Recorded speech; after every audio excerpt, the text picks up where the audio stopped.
I stood staring out into an ocean of pink. I had volunteered at the Komen Race for the Cure and was in the survivor's tent. A woman stood next to me with spiky red hair. I turned to her and I asked, "Are you going to join the survivor parade?" She looked at me with the look. You know that look? The one that says, "Who are you? I don't even know you. And can I trust you?" I thought, oh, she's just like me. She's a volunteer. And just as I thought that, she blurted out, "I am not a survivor. I am a warrior." I asked her what that meant, and she went on to tell me that she lives with cancer every day. She hasn't survived anything. She has metastatic breast cancer. I asked her what that was like, and she began to tell me how other breast cancer survivors avoid her. It's almost like they think they'll catch their cancer again. She's frustrated with many of the breast cancer organizations because they seem to focus so much on a cure or surviving breast cancer. She had been one of those survivors once, but no one told her breast cancer comes back.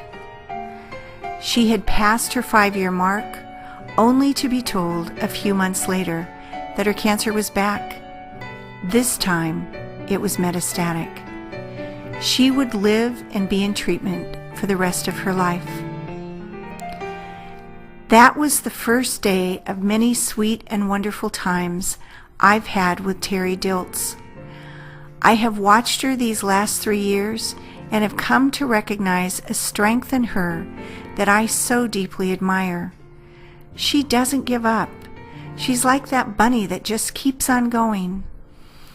Breast cancer survivors may shun her, but she keeps pursuing them with passion.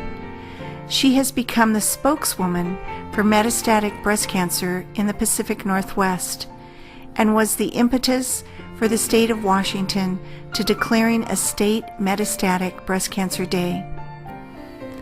Terrie teaches me daily to not sweat the small stuff. She reminds me to look at each day as a gift, regardless of the weather.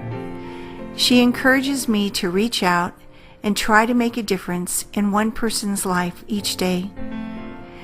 We talk about the elephant in the room called metastatic cancer. She would just as soon avoid thinking about it, but sometimes this elephant sneaks into her bedroom at 2 a.m. and reminds her that she may not see her daughters graduate from high school and college, she may not attend their weddings, she may never know her grandchildren. I've asked Terrie a few times how she lives this life, knowing she could die at any time. The biggest thing Terrie has taught me is to have hope. So even though she deals with metastatic cancer as an ever-present disease, she's learned to hunker down and know that daylight will always come. It's Terrie's light and hope that I always cling to when things feel overwhelming in my own life. When my own elephant pops in and reminds me of my own shortcomings, I always go back to Terrie. I'm hopeful Terrie will live a long life. Terrie attends many funerals, and I ache with her when one of her friends die. I'm always aware that Terrie may be next. Everyone will lose. I will lose the one friendship that has no pretenses. Everything said and done is raw with feeling and emotion, and there are no hidden agendas, no small talk, and very little said about the weather. Terrie has even taught me how to face that day. But meanwhile, we move forward with hope, laughter, and thanksgiving for family, friends, and life.